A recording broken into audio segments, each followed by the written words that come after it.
The third police officer killed in the line of duty for Henrico County was Welford Green. He was born in 1916 in North Carolina. He was educated in North Carolina and attended the Oak Ridge Military Academy, where he was a standout football player and was a very athletic individual in school. So much so that he became a semi-pro football player in North Carolina. And during his early adult years, he was scouted by professional football teams in the National Football League. But that same year, Pearl Harbor occurred.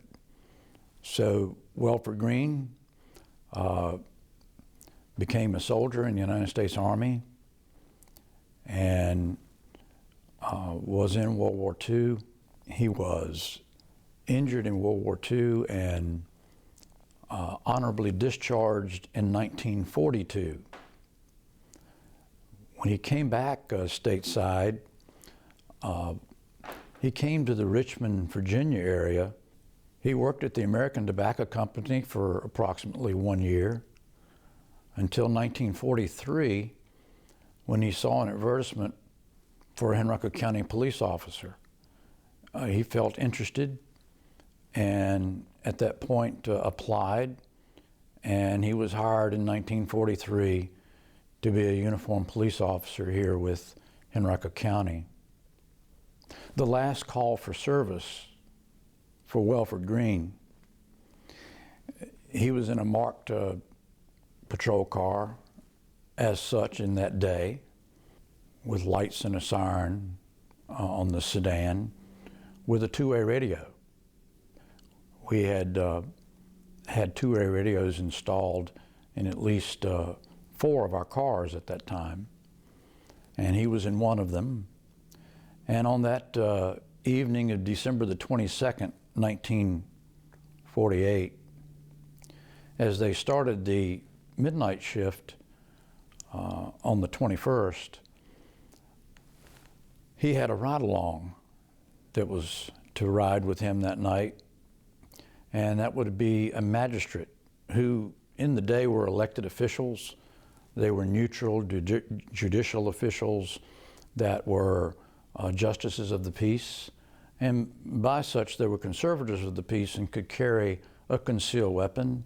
And this magistrate, Raymond Shepard, did have a weapon with him at the time of this ride-along on the evening of the 21st into the morning of the 22nd of 1948.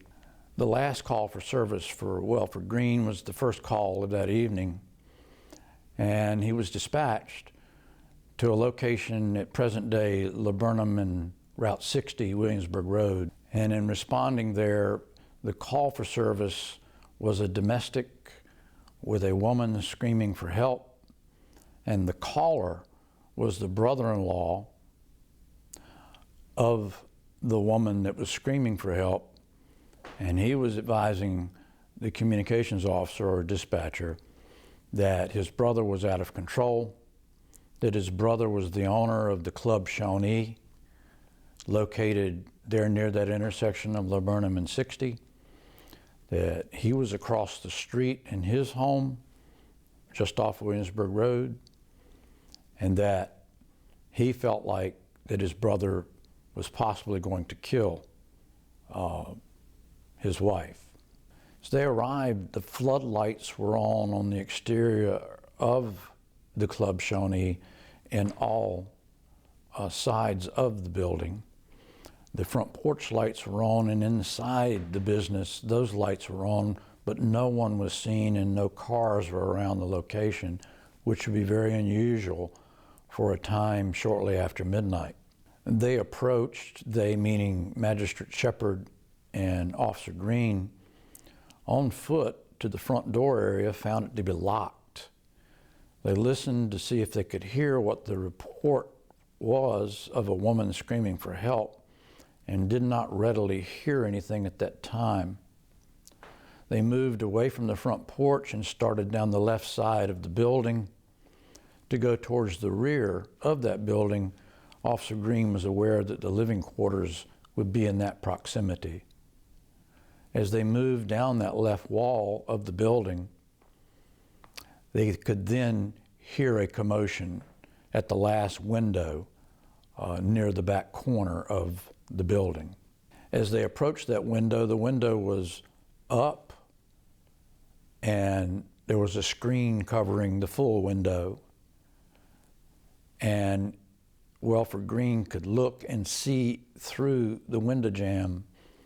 He could see that the woman was being beaten by a subject that turned out to be her husband.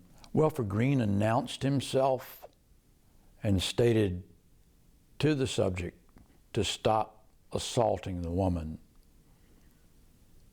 The assailant took note of the officer and then began to punch the lady repeatedly in the face.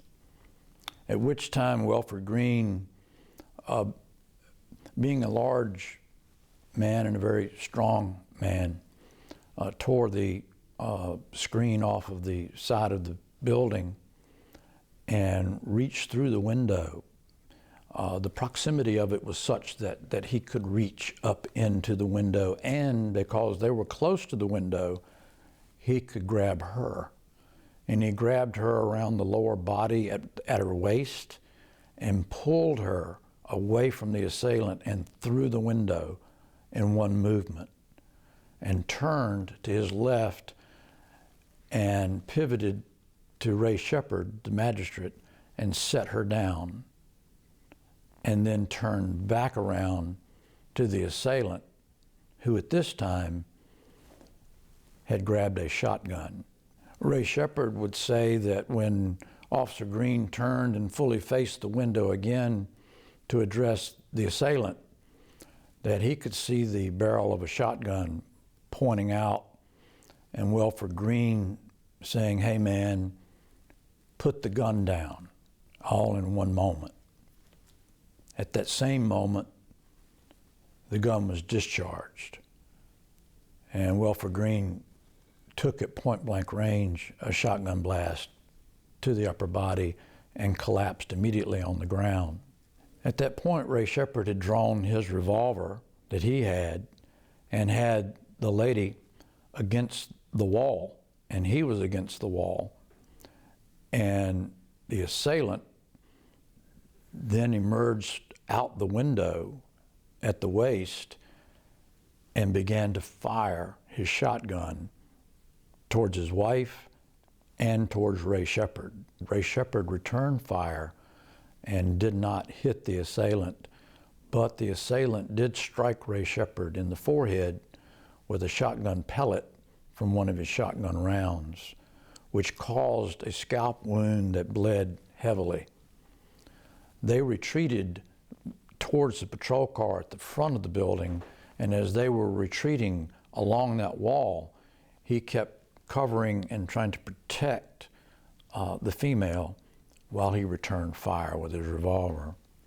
When he reached the patrol car, he entered and got on the radio and had the lady kneel beside the vehicle for cover, and got on the radio and asked for help, that an officer had been shot.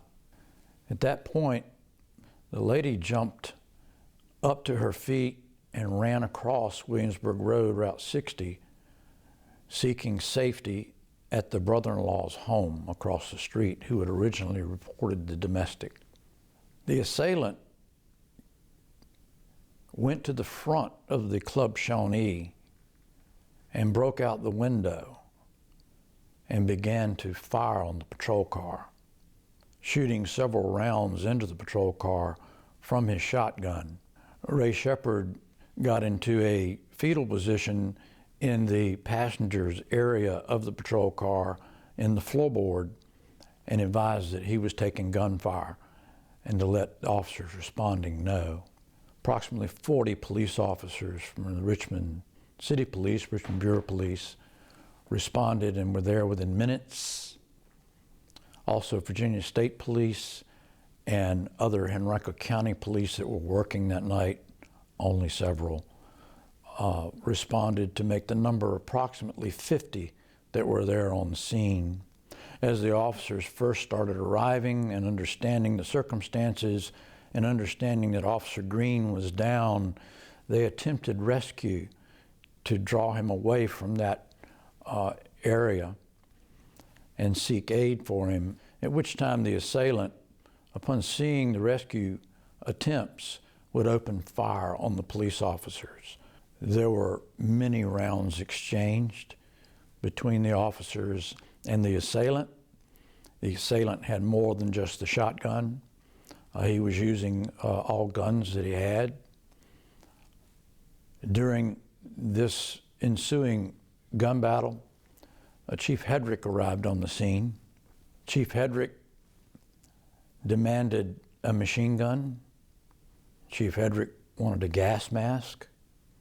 Chief Hedrick wanted the flood lamps around the building to be shot out. He wanted gas to be deployed inside the building, and he advised everyone on the scene that he was going inside once the gas was deployed. All of this was obeyed. Flood lamps were extinguished by gunfire. The exterior went dark. Gas was put into the interior of the building.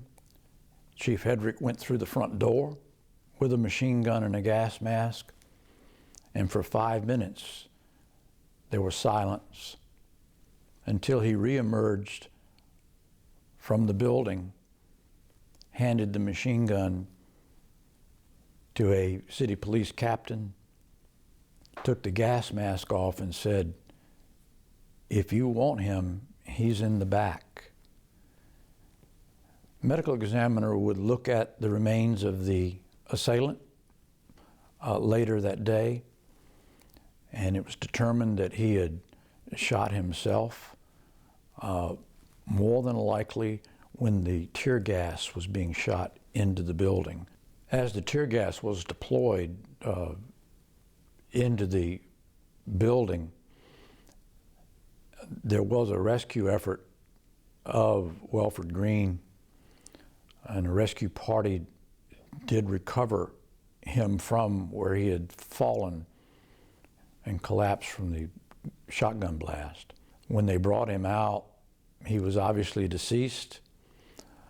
The medical examiner, in his analysis of the remains, advised that the shotgun blast was such that Officer Green was killed instantly. We remember Welford Early Green and his bravery on the scene of this incident and his ultimate sacrifice to save this woman from a beating that she received serious injuries from and was continuing to a point where it was apparent that this individual was going to perhaps take her life. So in actually grabbing her out of that room through the window, he put himself in jeopardy to the point of saving her and then turning and facing an armed man.